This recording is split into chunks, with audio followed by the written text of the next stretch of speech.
엄마는 아빠에게 매맞고 아빠는 딸에게 사기를 치고 그 가족은 그렇게 뿔뿔이 흩어졌답니다.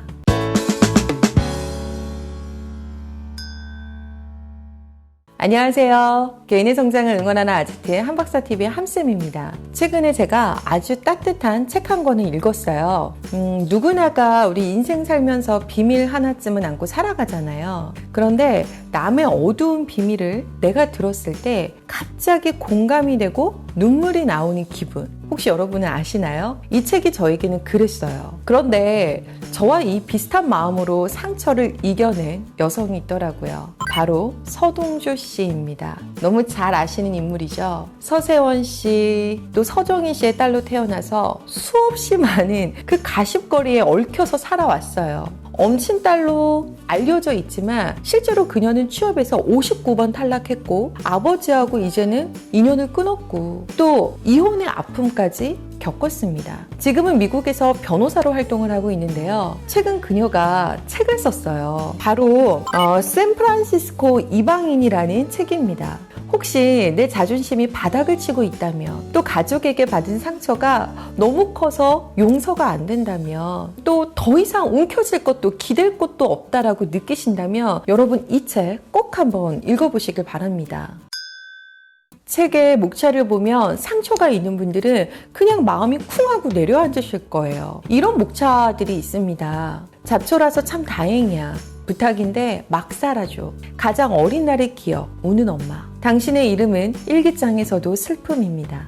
가장 두려운 말, 미울수록 닮는다. 당신의 몸 어딘가에 분노 버튼. 제가 이 책에서 기억에 남는 몇 가지 내용을 공유하려고 하는데요. 그녀가 MIT 수학과에 편입했을 그 당시 그녀는 쉴 틈 없이 공부를 했다고 고백을 해요. 샤워를 할 때도 군대식으로 5분 만에 샤워를 했고 샤워하는 그 순간에도 공부한 내용을 중얼거리면서 외웠고요. 밥을 먹으면서도 공부를 했다고 해요. 또 그 수업한 내용 다 녹음을 해서 걸어 다니면서도 듣고 화장하면서도 이어폰을 끼고 공부하면서 화장을 했대요. 대단하죠? 왜 그랬을까요? 독재자 아빠의 말을 거역할 수가 없어서 어쩔 수 없이 아빠의 기대에 부응하는 딸로 살아왔었다고 고백을 합니다. 그럼 38의 동주가 어린 시절 동주에게 쓴 편지 내용이 있어요. 잠깐 읽어드릴게요. 그까짓 공부하기 싫으면 하지 마. 적당히 해도 돼. 정말이야. 난 네가 하고 싶은 일만 하면서 쉬엄쉬엄 살았으면 좋겠어. 할 수만 있다면 너에게 달려가. 어린 나이 때부터 아둥바둥 살지 않아도 된다고 꼭 전해주고 싶어. 그렇게 하지 않아도 이미 사랑받을 자격이 있다고 말해주고 싶어. 이 편지 보면서 저를 복제한 사람 같았어요. 여러분, 상처는 숨기는 게 아니랍니다.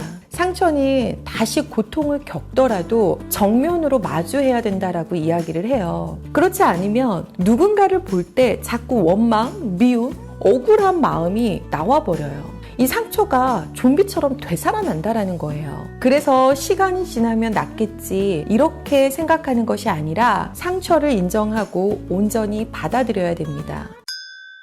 동주 씨는 그 상처를 하나하나 마주합니다. 불륜을 들켜버린 아빠. 집 나간 지 2달 만에 집에 들어와서 행패를 부립니다. 마음고생으로 엄마가 38kg밖에 몸무게가 안 나갔다고 해요. 그런 엄마를 목조르고 다리를 질질 잡아 끌어서 엘리베이터에 태우고 온몸에 멍이 들도록 때렸다고 합니다. 결국 동주 씨는요, 엄마의 편에서 이야기를 하게 됩니다. 또 아빠는 분이 풀릴 때까지 딸에게 저주와 욕을 뱉었다고 합니다. 그런데 시한폭탄 같은 아빠를 감당할 사람은 엄마도 아니고 자신이었다라고 고백을 해요. 엄마는 늘 울거나 아니면 기절해 있거나 아빠를 감당하지 못해서 그 무서움에 벌벌 떨었다라고 고백을 합니다. 얼마나 힘들었을까요? 나에게 생명을 준 사람이 나를 죽이려고 하고 저주의 말을 퍼부었을 때 전 너무 공감이 돼요. 정말 서로 행복하게 잘 살아보자고 내가 안간힘을 쓰는데 어떻게 같은 피를 나눈 우리 사이끼리 이렇게 매정하고 무서울 수 있을까요? 경험해 보신 분은 아실 겁니다. 그리고 시간이 지나면서 동주 씨는 인정합니다. 미워할수록 닮는다. 내가 미워했던 아빠, 그 아빠를 닮고 있다라고 말해요. 아빠의 취미가 레코드판을 모으고 영화 보고 추리소설 읽는 것을 너무 좋아했대요. 자신도 똑같다면서 그 고백을 합니다. 그리고 시간이 많이 지나고 지난 날을 회상하면서 이제는 아빠가 덜 미워진다고 말해요. 저는 그 글이 너무 뭉클했어요. 이렇게 말합니다. 이제 아빠도 나를 덜 미워했으면 좋겠다. 여러분, 혹시 마음에 미워하는 가족이 있나요? 저도 아빠였거든요.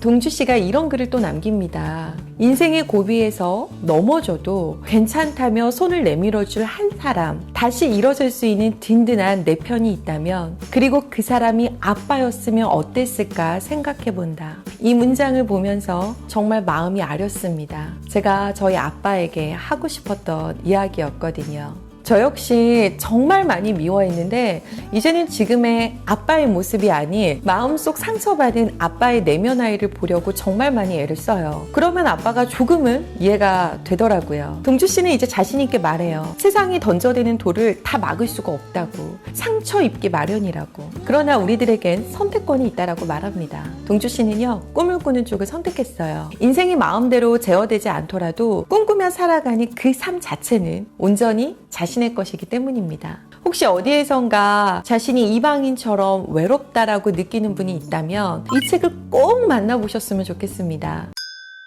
오늘의 이야기가 도움이 되셨다면 좋아요, 구독, 댓글, 알림 설정 부탁드립니다. 또 만나요.